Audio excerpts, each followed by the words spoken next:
well, buckle up. Back in the old time machine. 13th century. Texture, taste. Very fishy. Preservatives. Cornish pasties. Oh my God, I've never even thought of that. The themes of empire, mission, inheritance, and destiny.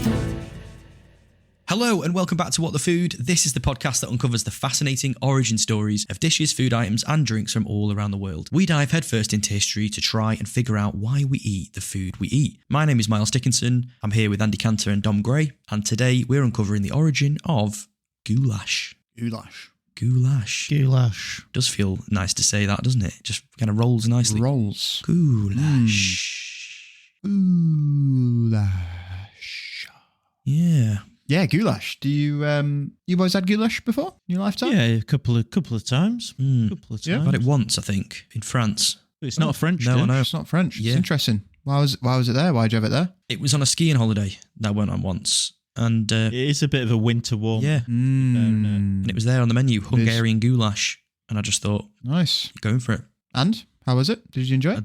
Remember enjoying it, yeah. It was good. Really nice. Very soft, tender pieces of beef in a nice, lovely sauce.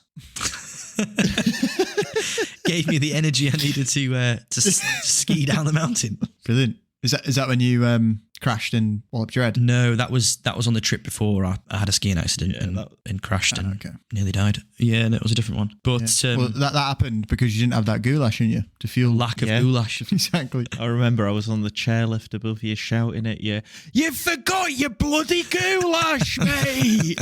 And you're just face first into the mountain. Unconscious. I'm like, turn to him.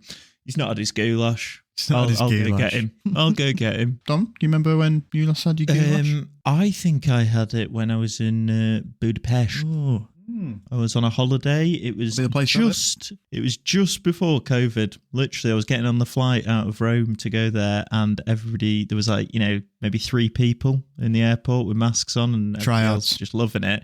And I remember me and my mates just looking at me and being like, "Look at these idiots! Don't they look like idiots? Why would you put that on your face? What a bunch of idiots!" And then the whole week we were there, I had my goulash in between. Nice. And then by the time we got back, was in school for one day, and then it was like, oh yeah, just shutting the whole school down, and everybody's got to wear masks and stuff. And obviously, I was in the epicenter of COVID Of course. in Europe. So yeah, I was more about COVID than goulash, but I did enjoy goulash. It was one of my last free meals for the next 3 months. You say that, but to me, there's a bit of a correlation there. You ate goulash before COVID, and you've never caught COVID-19. That is true. Maybe goulash is the ultimate vaccine. wow. We didn't need a vaccine. We had one under our noses and in our pots this entire time. it was bubbling away in some Hungarian... Do you know how many people in Hungary caught COVID? I don't. Could be 0. I think maybe 0. Would be mad. Maybe. There you go, ladies and Heard it gentlemen. here first. Goulash, the cure for COVID-19. Episode title there. That's it. Have you got your vaccine? Have you had your goulash? On my second dose. Only second dose. Anyway, so goulash.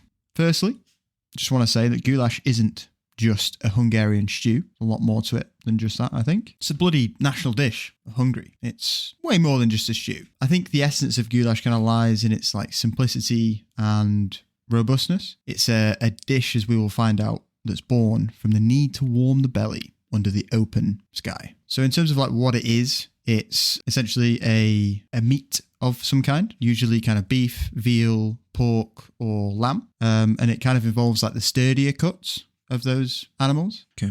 So the shanks, the shins, or the shoulders. Like the less fatty parts of the meat. Exactly. The kind of bits that have seen a day's work. The reason why is because those bits are super rich in collagen, which, as we'll come to learn how the goulash is made, kind of the slow cooking of it transforms that collagen into gelatin, which gives it its thickness. There's no thickening agent apart from the meat itself. Oh, okay, that's interesting. Isn't collagen good for wrinkles? It's good for wrinkles. It's good for longevity as a whole. Wow. Yeah. Wow. Just all the Hungarian people Maybe are like, that's Yeah, just real tight. "Some goulash." straight up smooth faces. How old are you? 124. Yeah, 124. Never had COVID. Yeah, I've eaten a pot of goulash since the day I was born. Every day. So yeah, you make the goulash by cutting the meat into honest chunks. We're not talking little slithers here. We're talking honest chunks. Oh, nice. Season them, bit of salt, and you brown them in a kind of hot pan with some sliced onions, and then they're then seasoned with paprika, which is, as we'll find out, key to a goulash. It's paprika turns a kind of mixture into like a fragrant kind of fiery spectacle. It's like the real hero really of goulash, and we've got like a big kind of a big history of paprika coming up because it's like an integral part of it. Yeah, I think that's the kind of like notable colour and flavour of it, isn't it? It's like a red sauce. It's a very smoky, paprika-y sauce. The key ingredient. Bob on, key ingredient. Once your kind of paprikaed meat is browned, you then add in like the water or the stock, and then you kind of let the whole thing simmer away and let the flavours kind of develop over time. Kind of as it's bubbling, people tend to add like garlic, caraway seeds. You can also add in like carrots, parsley roots, bell peppers, whatever you want to add in there. Herbs and spices, cayenne if you want it a bit spicy, bay leaf, which is a bit more traditional, and then thyme, just if you feel like a bit of thyme in there. If you've got time for it. I mean, it's quite similar to like a traditional Irish stew, isn't it? It's not that dissimilar. You just kind of, well, I'm sure you'll mention it with the paprika, but that's probably the key difference. That's like the fork in the road of this one, isn't it? That 100%. kind of moves it away from what we'd know as just like a typical meat and vegetable stew. You don't need to swear, mate. What was the swear in there? The forking road? No, the fork in the road. I've had you there, haven't I? Got you good there. You're not commenting What on am I any of the like? greatness I just said. Just went back to the... No, you are dead right. Fork in the It's the exact moment that it splits into two different types of stew. Yes. styles. The classic Irish and the goulash of Hungary. And it's fucking tasty. Brilliant. He's He's proud of that one. He loves it. He's smiling to himself. He loves it. Yeah, little Cheshire cat. What am I like? Some people out there put in some diced potatoes as well. Okay.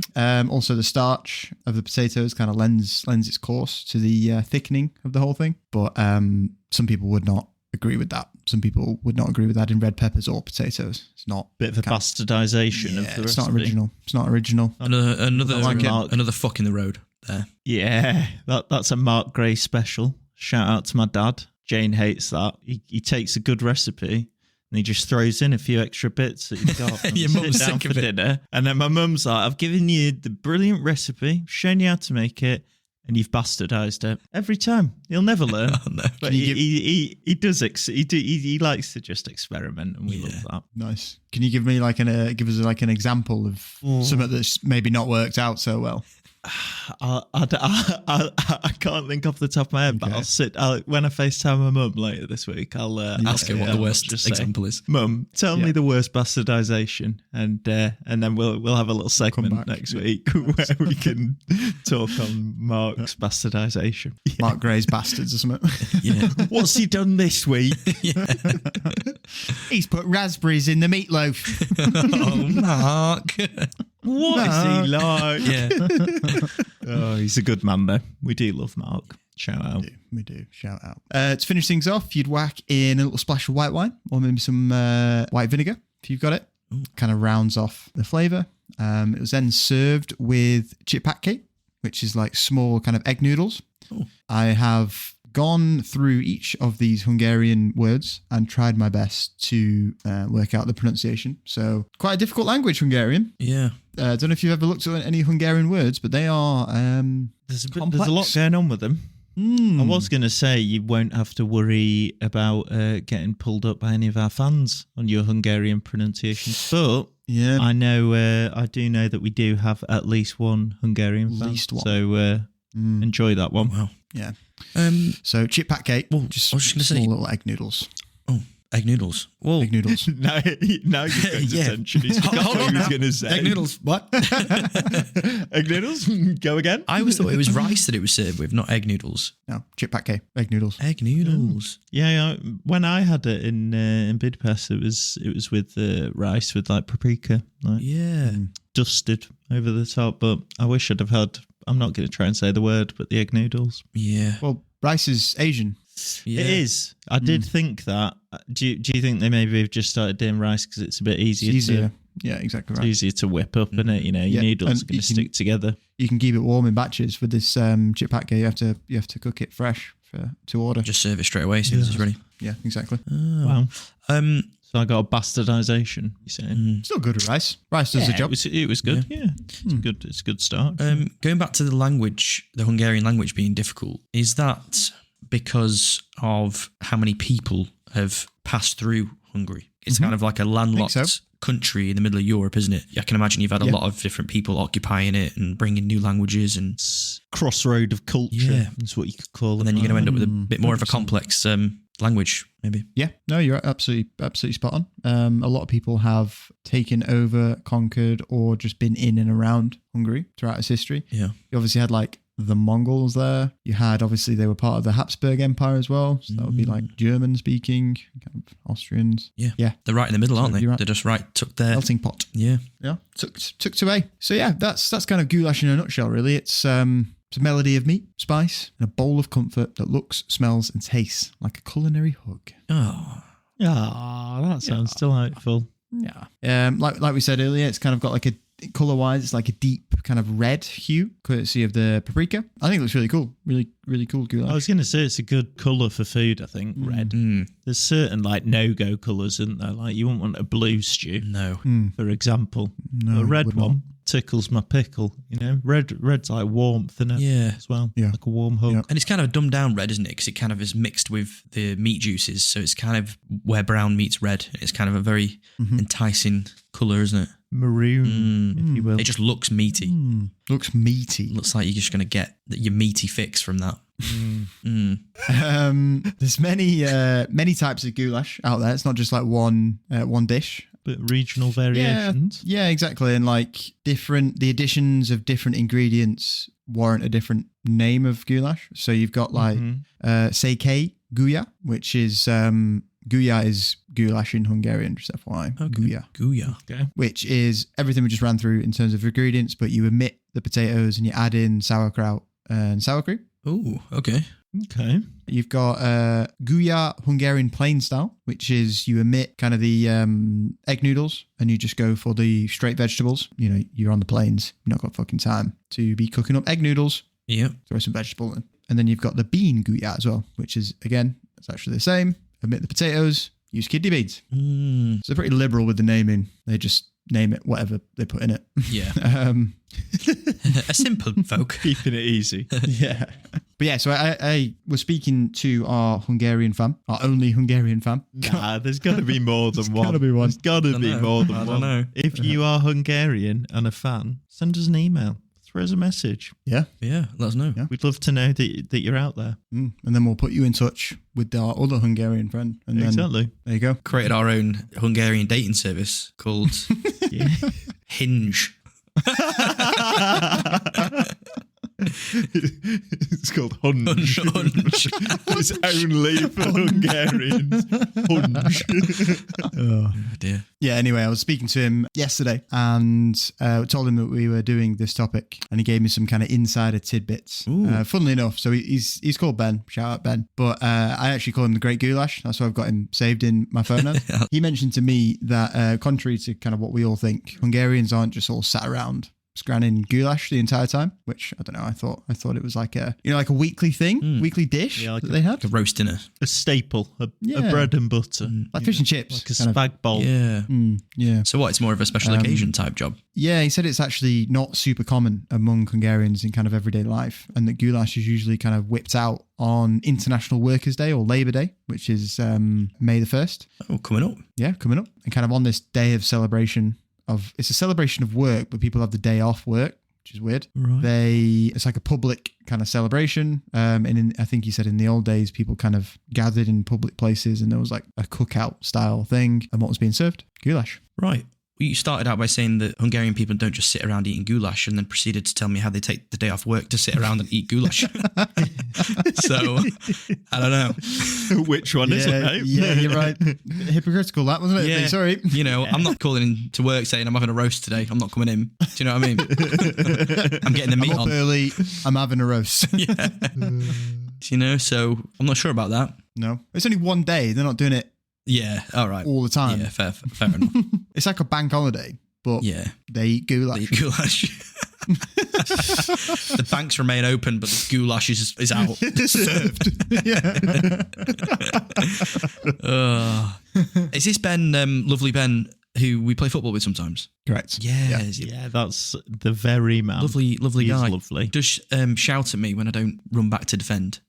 But Oh, Yeah, yeah, no, of he's course. got off a the pitch, great work he's, ethic on top of it. yeah, off the pitch, Yeah. he's lovely. Yeah, Yeah, demon on the pitch. pretty much. Bit of a cock on the pitch, actually.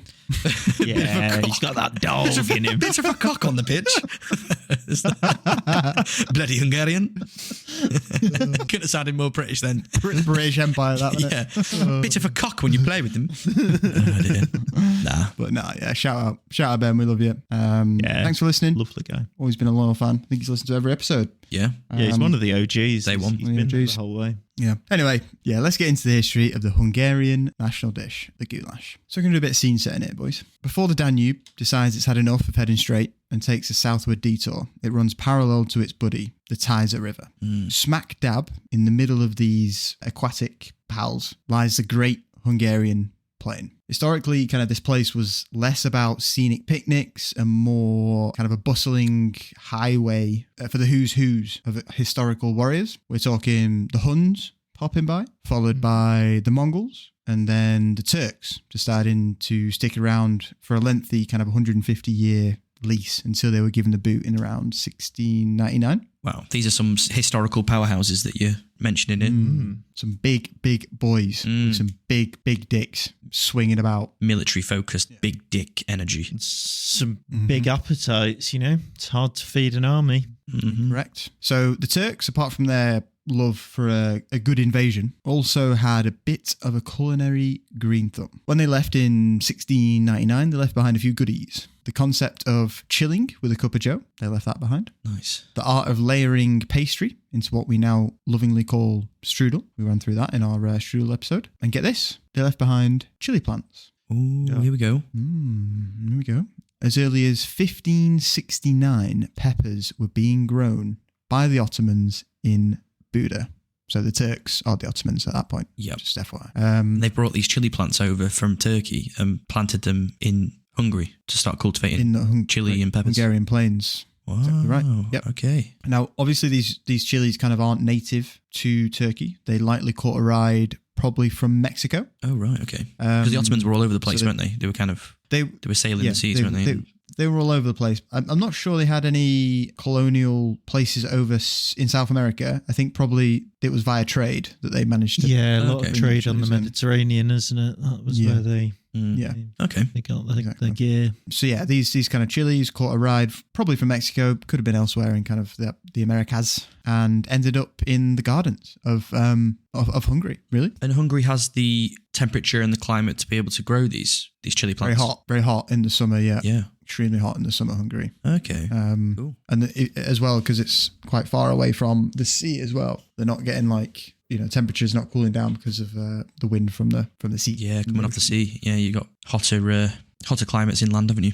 Yeah. Anyway, these spicy little numbers eventually made their way from kind of the high garden walls of the nobles, because obviously that's kind of where they started. Not an everyday person had a chili grown in the back garden. It was normally your nobles, your higher classes, the people that could kind of afford that side of things. But eventually, kind of they made their way from the high garden walls of the nobles to the humble little veggie patches of the peasants. Wow. Yeah, I mean, if one of them gets out, think how many seeds are in a pepper. Yeah. It's a lot. Once that cat's out the Quickly. basket, it's done. And Yeah, you're not getting that back in anytime soon. yeah. No, sir. I guess also chilies are kind of not a necessity, are they? You can get by quite easily without chilies. It's a bonus to incorporate chilies into your food at that point, isn't it? Yeah, exactly. Yeah. You're not sustaining life on chili peppers alone. That would be mental.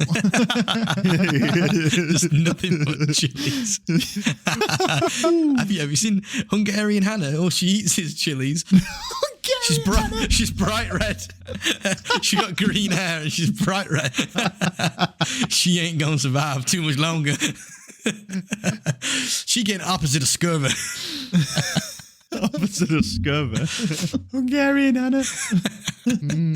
On a chili pepper diet. Yeah, just dear. crying. On the cover of Women's Health. Yeah, she's fucked But up. her abs are flawless. Yeah, Dead thin. she's dead thin, skeletal almost. Yeah, no one's sustained themselves purely on chilies. No. Not that we know. Not that we know. There's probably some mad bastard out there that's tried it. Yeah. Yeah, there's got to be. There's always one. There's always one, isn't there? So fast forward to the end of the 19th century. The Hungarians are kind of not just growing chilies, but they're getting quite crafty with them. And that is where paprika comes into the mix. Okay. Paprika is Hungary's answer to how do we add some zing to everything. They sprinkled the red powder on bread and lard, on fresh cheese. They added it into their salami, introduced it to fish soups, and used it in abundance in their new national dish, goulash. Okay. So they've got these chilies. They're finding new ways to incorporate them into food and to make paprika. I'm guessing they're drying these chilies out and then turning them into a powder. Yeah. So we're gonna come to that kind of evolution. It was essentially some smart bloke that had an idea. But I was just kind of setting the scene of kind of how it all came to be.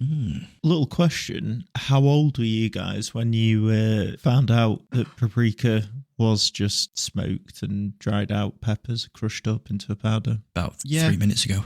Yeah, well, I found it out about a year ago, and I was like, yeah, no, it is, isn't it? Yeah. It blew my mind. I thought it was some sort of magical powder, but it's just that. That's it. A lot of these spices and powders, they're just fresh ingredients that are dry to fuck and then Just powdered. something else. Yeah. Yeah. No, I think I was probably of high school age, secondary school age when I figured it out. Yeah. Okay, that's a bit more agreeable. Well, I'll tell you how I knew, because the Lay's crisps when I went on holiday to Spain were paprika flavour, and they always had a red pepper on the front, and I thought that's not paprika. What are you doing? Yeah. Inquisitive Miles. Yeah. What am I putting in my mouth? Yeah. What is it? I really like these. Yeah. Yeah. It's paprika flavour, not red pepper flavour. Stupid idiots, Lay's. And I was like, wait a minute. But shout out to paprika Lay's, because that's a S tier crisp. Oh, yeah. Yeah, they're right up there. Here's a take. Only when you're on holiday, though. Yeah. They taste better with sunburn. Yeah, exactly. Okay. It's a bit like Fanta Lemon. Great poolside swig. Yeah, exactly. But not great in England. Not great. Bit too tangy, Too bit much. zingy for an overcast day in Manchester. Yeah. Saying that, I had it for lunch today with a little Today? gyros. He's had it today. I was on holiday today in Manchester. Tom was in the med earlier today. Yeah. I bet it was fucking raining in Manchester as well, wasn't it? It was like it rained on me. Walked to go get a little gyros in the rain. Oh, I'll have a Fanta Lemon, mate. I'm on my holiday. Probably had paprika on your gyros as well. I bloody well did. I bet I did, yeah.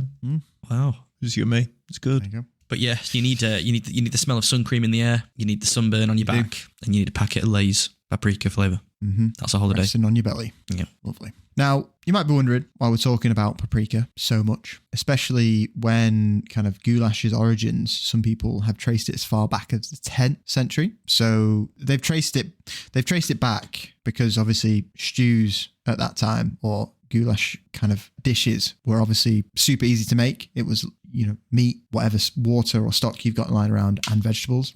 Obviously people are going to be eating that all the time. And it was eaten a lot by Hungarian shepherds kind of around that 10th century. Fun fact though, so that stew that they ate back then was cooked and the flavoured meat was kind of dried with the help of the sun, and then it was packed into bags produced from sheep's stomachs, needing only and then they just added the water to make it a meal.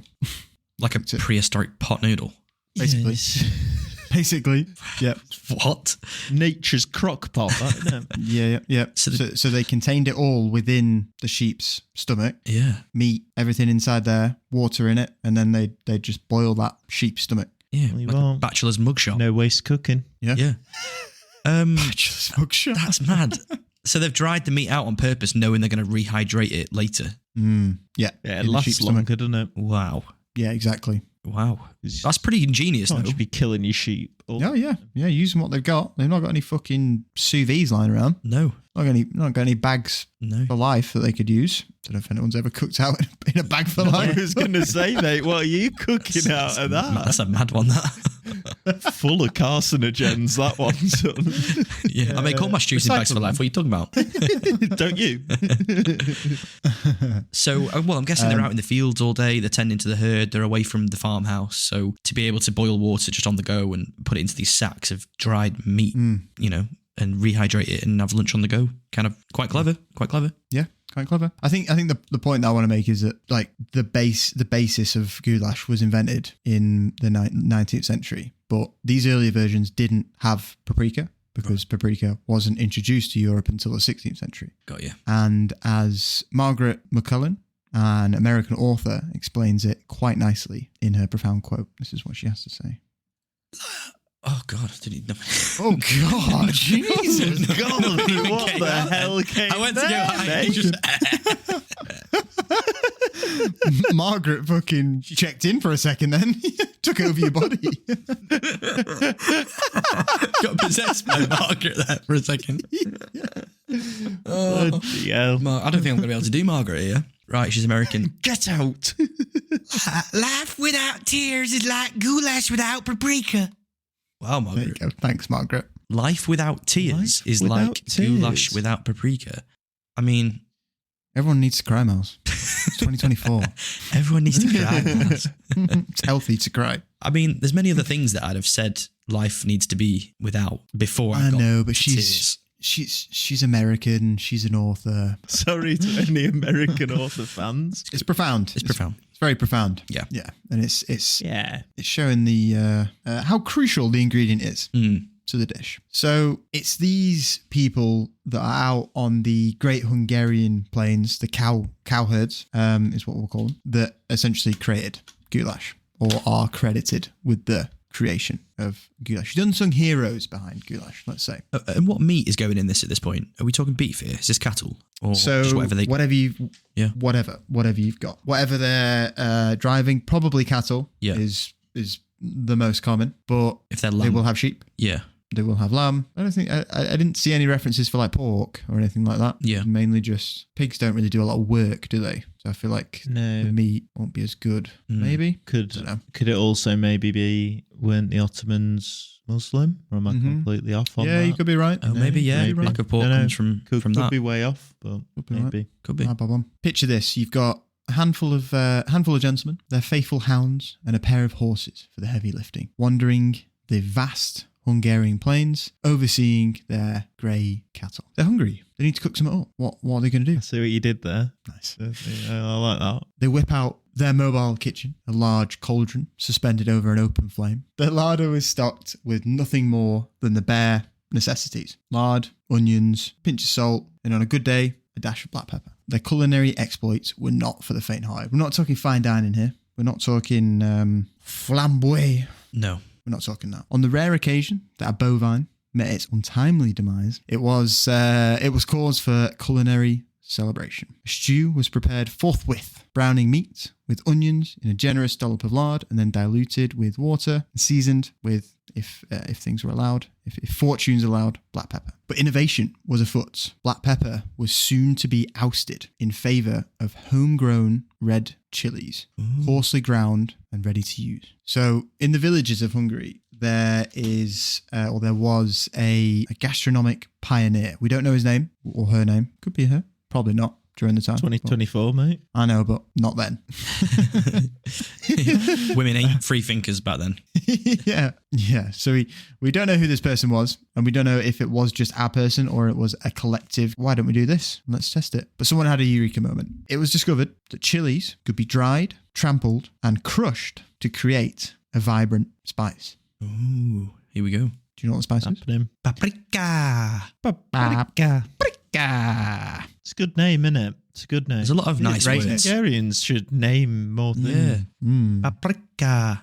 Exactly. Yeah. Like I said, it soon took over black pepper as like the main kind of spice in goulash, and it became like the key ingredient essentially.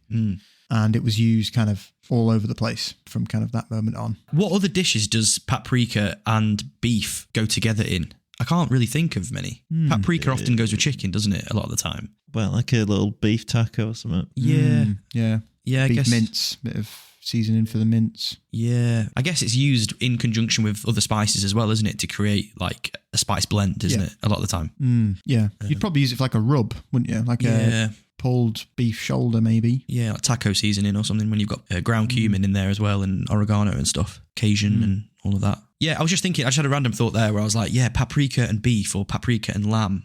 When else do those two things to go together? But I think what we're saying there, like most of the time it's paprika mixed with other herbs and spices to become like a spice blend a lot of the time. I think there will be a lot of Hungarian dishes. I think paprika is like the main element. Yeah. I think, but we just don't know because we're not worldly yet. So we go on a tour of Hungary, or What the Food tour of Hungary. Yeah.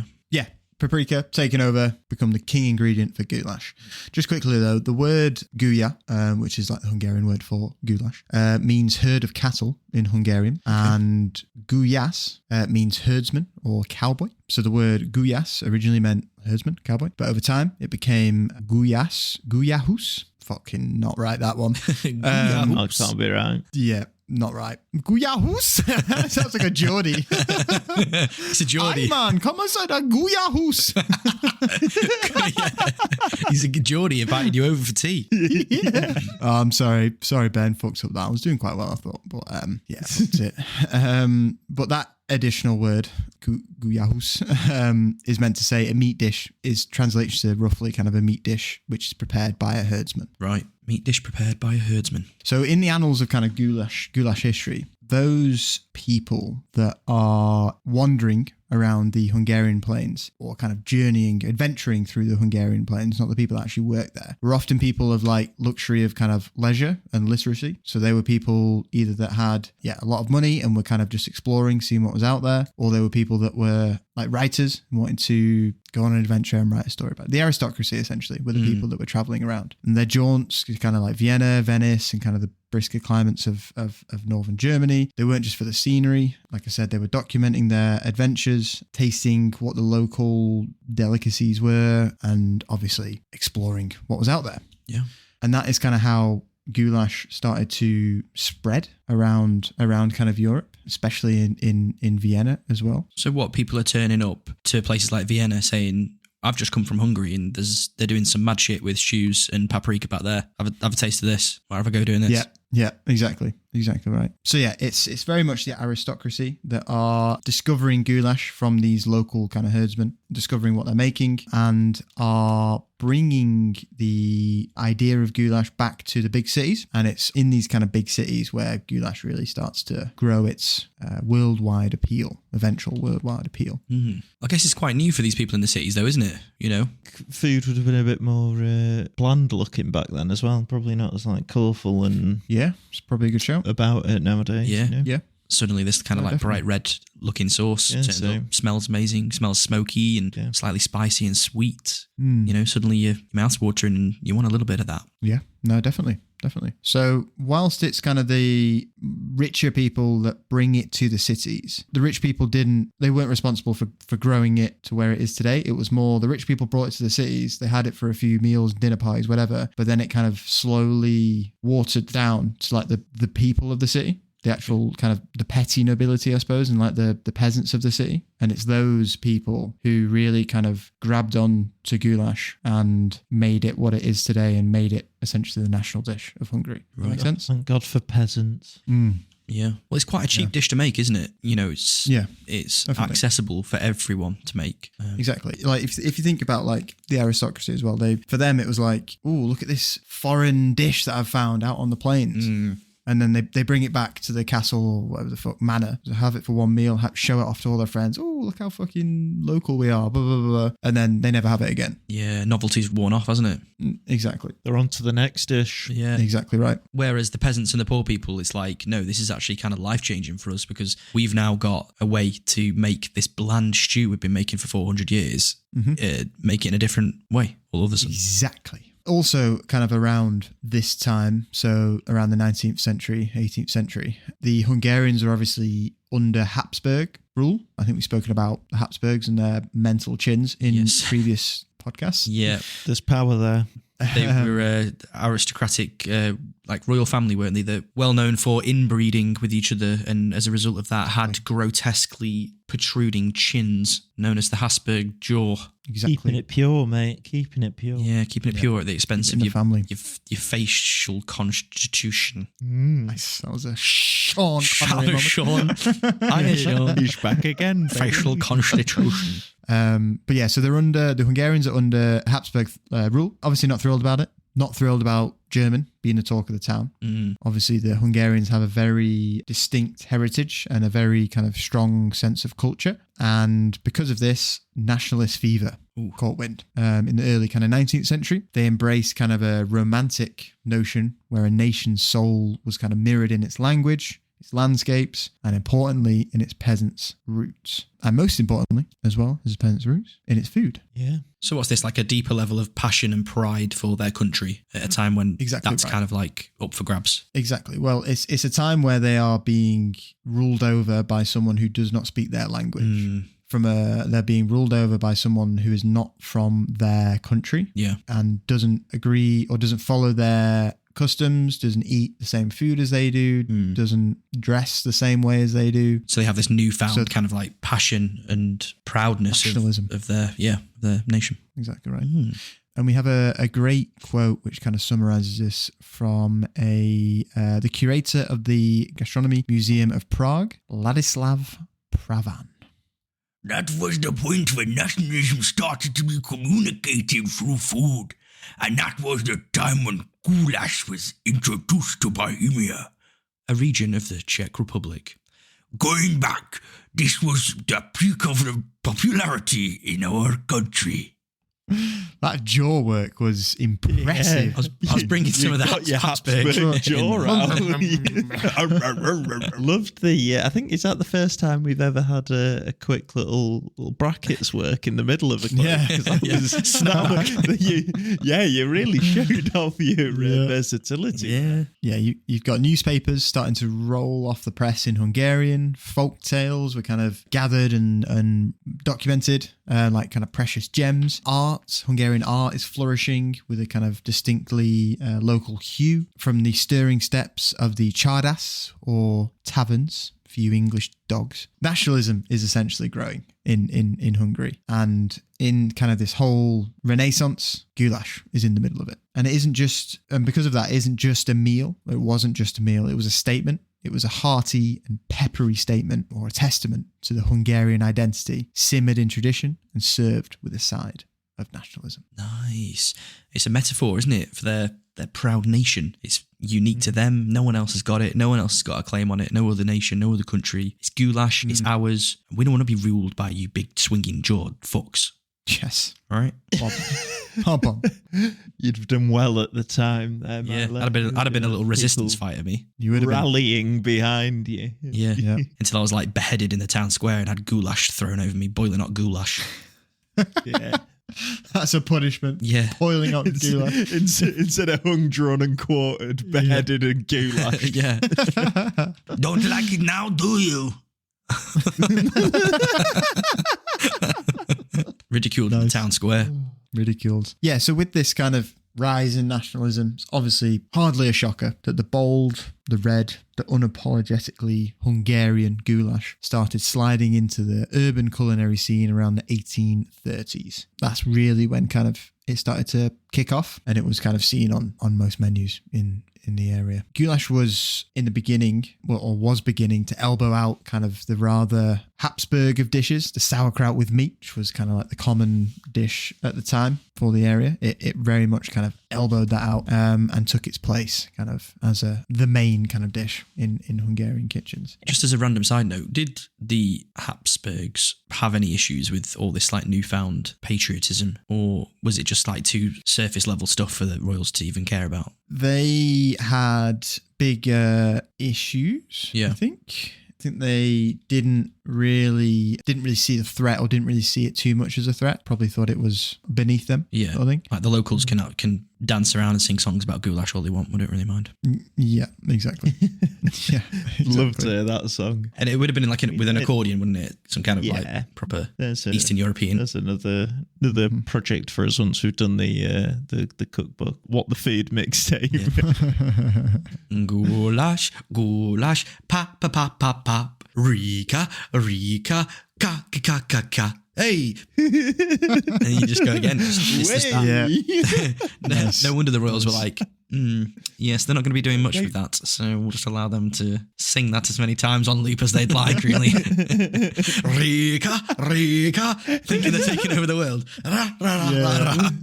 To be fair, that was probably what they were doing in 1848 to 1849 because they had a failed revolution at that time. That's exactly what they were the doing. marching music. Goulash, goulash, Goulash. Rika, Rika. Yeah, that's what they were doing. And yeah, like I said, failed revolution, and it ended up with them being more snugly under the Habsburg foot than ever. Wow. So, Yeah, under the Habsburg chin, am I right? hey, exactly. and it kind of stayed that way until they really got them lyrics nice and tight, which was 1867, where they had a bit of a change in fortune. Took a few years, about 20 years. Hungary, still not fully independent, I don't think, at this time, but were granted a smidgen more autonomy, and the new powers that be nudged economic development of the country along a little bit. And kind of part of that economic development meant that cowherds became a rarer sight as the plains kind of changed from grazing lands to bountiful farmland. Ooh, Obviously, a okay. lot more people, you need a lot more production, a lot more agriculture. Why are we using all this fields for this many cows when we can grow X amount of tons of wheat? Which was sad. It meant all these cowherds had nowhere to go. What were they going to do? A decline in goulash, perhaps. Declining goulash. But interesting though, because of this whole kind of bountiful farmland that hadn't really been farmed before, it was obviously super fertile, and it had obviously a lot of cows and animals on it, so it was like quite fertile. Hungary produced what might have been the world's kind of poshest flour at the time, which was used in bakeries in Budapest and Vienna for quite some time. I think Hungarian flour is still quite well regarded, just a little aside. And then, of course, there's the chili peppers, basking in the glory of the Hungarian kind of balmy summers, especially around kind of the old school towns of Szeged, Kalocsa. Here, growers engaged in a delicate dance with nature, transplanting seedlings, fending off sparrows and pigeons, and kind of ensuring chili pods had just the right amount of TLC to be perfect paprika. Not too spicy, not too sweet. Not too spicy. That was a big problem, actually. Early chili growth in Hungary, I think, was very spicy. And I think it was maybe too spicy for certain people. Scaring off the bland lovers. Too much. Exactly right. Overpowering dishes. Exactly right. Come early September, harvest time. This is when you bring your gaggle of girls out. They're threading chili pods onto strings for a bit of air drying action. Nice. And quickly transform kind of the fronts of houses to kind of ad hoc drying racks. I bet that looked great. Almost like bunting, like chili bunting. Chili bunting. I bet that was quite nice. All those like bright red chilies hung up, probably against quite like beige looking buildings. Bet that was like a nice. Imagine that looking good. Feature. Yeah, and you know that when they're ready, because if you grab a chili, shake it, the seeds rattle, and they've kind of come away from the membrane inside. They're ready to go. Wow! As soon as they start rattling. Can add a little bit to the song. That they could have the little, like maracas. Yeah, you're shaking these chilies and you forget, and you're like, That's what ruined the first revolution. yeah, Drop their paprika, quickly rub their eyes, got the swords, and like, I can't see what I'm doing. yeah, exactly. Once the chilies are dry and you can rattle them, that's when it goes to the processors. These guys are the guys that are putting graft. These are the guys that are going to be treading on these chilies. But quickly, the humble foot treading gave way to the kulu, which is like a heavy beam, which catapulted productivity of a solitary worker to an impressive 20 pounds of paprika a day. That's how much. A lot of paprika. Is this like a grinding stone that are used for like wheat, like a similar type thing? Similar type thing, yeah. Yeah. But more tailor-made for the chilies. Right. Okay. Yeah. Eventually, the grindstone did enter the scene, and the grindstone, they heated it as well, which toasting the chili. Yeah, exactly, and it helped bring the oil from the seeds as well, which again preserved kind of the fiery red color, but also coated each grain of the powder in like a protective kind of coating, the oil, which secured its vibrant color, which kind of gives it, means that it's still super, super red. Yeah. That's interesting that, because you just think like dry the chili, grind the chili, bottle it, but they're actually heating the stone. They're trying to perfect even that basic process, aren't they? Which is kind of cool.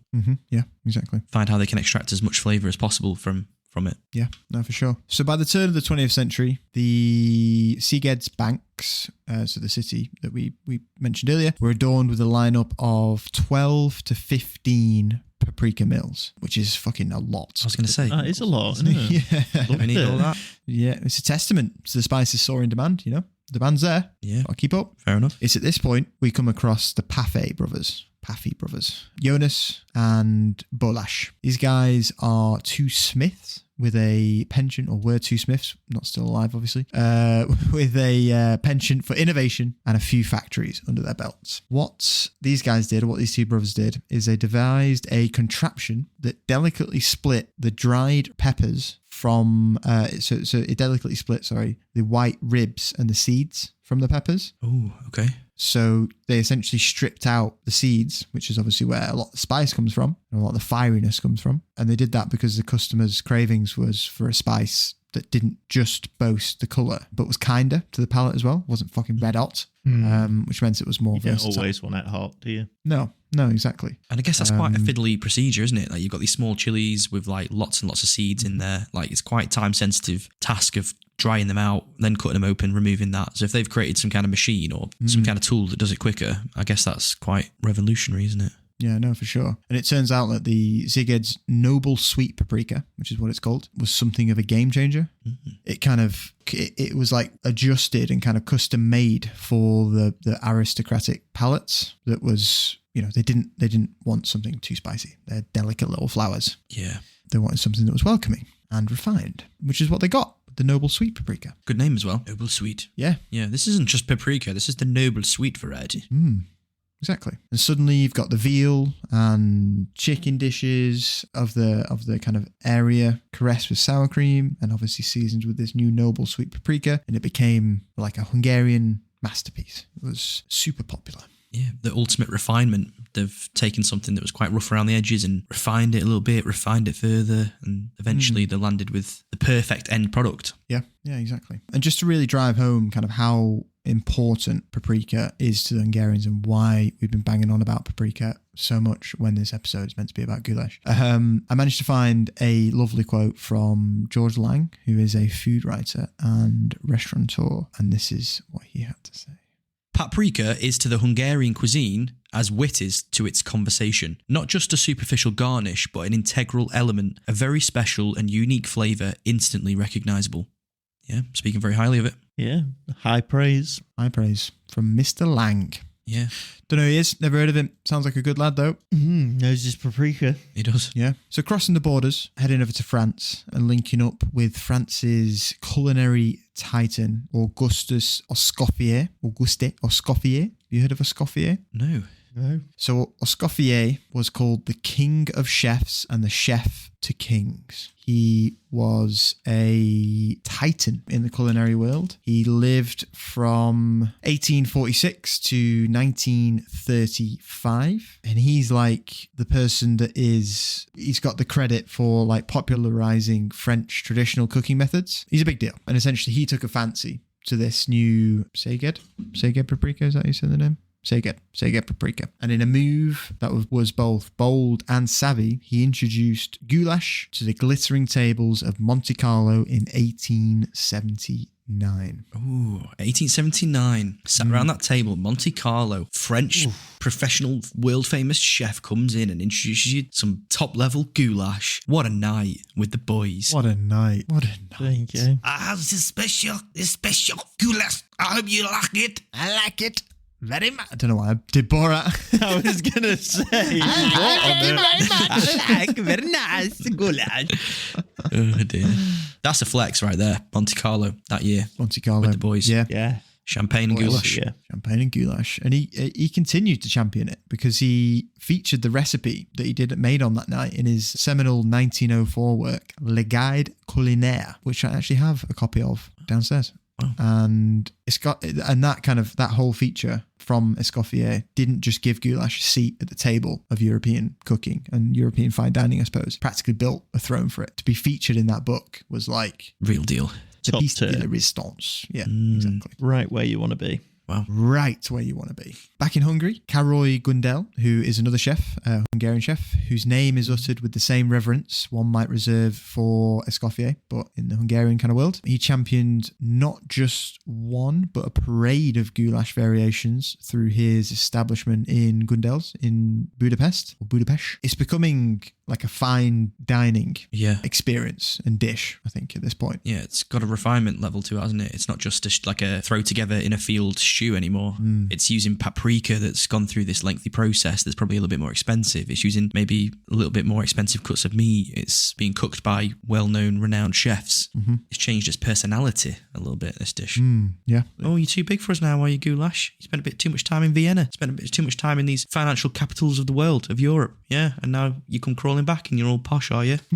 I mean, you mock it, but goulash does owe a large portion of its fame to the influence of restaurants in Vienna. Without being featured in kind of those restaurants in the Habsburg capital, it wouldn't have got where it is today. I think at the time, restaurateurs in Vienna, I think they labelled it as Hungarian goulash meat. I think that was what it was actually called on the menus. It kind of sounds exotic, doesn't it? Hungarian goulash meat. It's going to grab your attention. But you're right, it does. It sounds like you're getting something from a very far distant, mythical, magical land. You know, something that you would never have access to normally. Oh, for sure. Yeah. I did actually manage to find a quote on kind of Vienna or Austria and goulash and kind of the relationship. And it's from a Esther Kizban, who is a professor at Pesh University, probably. Its spice level and striking red colour made it stand out from other dishes. Austrian cookbooks actually cautioned readers about the goulash's paprika-induced heat. Paprika did exist in Austria too, but they mostly used black peppercorns for seasoning. Plus, it was a good story to tell. There you go. And I think today goulash is like a staple in every traditional Viennese restaurant. They've adopted it a bit. Yeah, they've adopted it. And you will find, obviously I go a few times a year, and every restaurant that we go to, every classic kind of Austrian restaurant that we go to has goulash on the menu without fail. And it's great. That's so strange, isn't it? That like it's found a home in Vienna and in Austria. Even though there's no dispute that it's Hungarian. It's not like the Austrians are trying to claim it as their own. They're just kind of happy to serve it in a way, aren't they? An homage. It's a good dish. Yeah. Yeah. And like if you look on a map, Vienna is hella close to Hungary. It takes like an hour to drive there, if that. 2 hours, maybe. So you going to the plains next time you're over or not? Yeah. You're going to scout it out for us? Take some pictures for the pod. Yeah, I'll eat it. I'm just going to go for a 6-day trek just to scout it out for you lads, just see what it looks like. I'll send some pics. You don't mind waiting here, Caddy, for a bit, yeah? I'll be back in a handful of days. I can't say exactly how many. I've never been to the plains. In a handful of days. Entertain yourself. Who knows what the trail will hold for me? Bring back a bit of paprika. I'll bring it back. I'll bring back you some, boys, as well. Go on. Oh, he does it all. Straight from the banks of Szeged. I'll bring it. What'd you call me? I'll take it. You big Szeged. Oh, you big Szeged. Oh, what a Szeged. Oh, what we like. By the close of the 19th century, the word goulash had etched itself into the international cookery lexicon, synonymous with beef stew kissed by paprika. In the grand tale of goulash's global trot, nowhere did it find a more eager audience than across a pond in North America. Found that weird, very strange when I came across that. North America? Yeah, North America. This culinary envoy likely hitched a ride with the first wave of Hungarian migrants, which kind of probably came around the less than successful revolution of 1848, which we ran through because of their shit lyrics. You've got to get out if you've lost. If you've lost, you've got to say, I'm out of here. I was never fighting you, mate. I'm on the road. Bye. Bye. And bye. Fast forward a bit, and the early 20th century saw a new batch of Hungarians stepping onto American soil. Something horrible going on in Europe. Needed to get away from that. Unlike their forebears, these folks were far from the well-heeled echelons of their homeland and thus less acquainted with luxury products or luxury ingredients. So imagine their surprise discovering that goulash was in fact not just known, but was in fact like all the rage in America. Must have been fucking great. Yeah. Yeah. Like they've landed on foreign soil. They don't know what a fucking hamburger, the foreign fucking weird shit that they've just come across. They walk into the local Hungarian restaurant that they've been able to find, they've been invited to a local Hungarian friend's house. Boom. goulash. Great.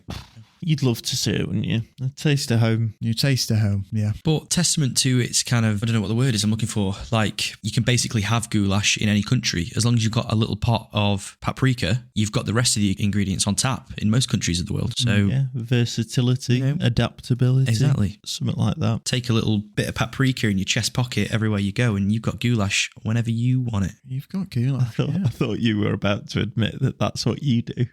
Oh, Jump in always paprika on keep that one. my top pocket stuffer to flavour with my meal deal at work. Yeah. Paprika, anybody? Just pulls the pocket out. Tuna sandwich. Not even in a packet, just loose No, in his pocket. it's Yeah, loose. just straight. Yeah, straight in. Someone goes like, that to you. You're right. If there's a meeting going badly, he's like octopus with its ink. He just goes, I was never here. Slaps it and he's gone in a puff of red. Yeah. Nightmare when it rains. Other than that. Oh, yeah. Sticky situation. I managed to find a poll. It's called a Gallup poll. Never heard about it before, but it's a poll that was undertaken in America in the 60s. And for some reason, again, like I couldn't really find much information on it, but they asked, it was like a mental poll. And one of the questions was like, what are your favorite meat dishes? And goulash was one of the top 5 meat dishes in the US, Whoa. which is mental, like absolutely insane. The land of meat. The land of meat, and goulash is appearing as one of the top 5. Wow. That's so interesting how that's taken such a hold of America. I wouldn't have seen that coming, really. Yeah, I think I do remember actually now reading about it. So a Gallup poll is like, it's used to understand Americans' opinions on like political, social, and economic issues. Okay. And for whatever reason, Do you want to know what meat you want? what meat you want? Yeah, Trust them to find a way to turn something like that into a menu. right. Yeah. It was probably like, what's your opinion on the war in Vietnam? What's your favorite meat dish? Yeah, straight after. Bonus cue. But yeah, quite the culinary leap, right? From a dish that kind of started on the started life on the Hungarian plains.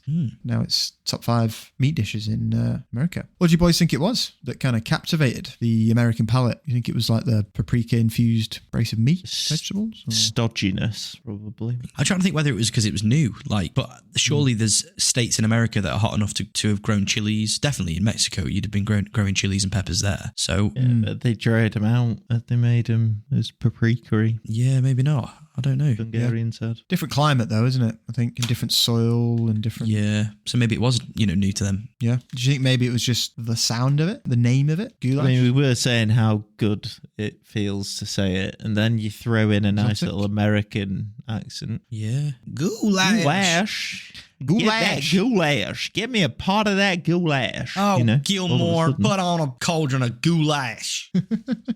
Cauldron. Why has Gilmore got a cauldron? Why is he fucking using a cauldron? We cook everything in our cauldron. Gumbo, pork rind, salt pork. Pork rind. Yeah. Yeah, man. Yeah. You ever had pork rind? Yeah, you ain't cooking pork rind in the cauldron. That ain't right. It is good. It's proper.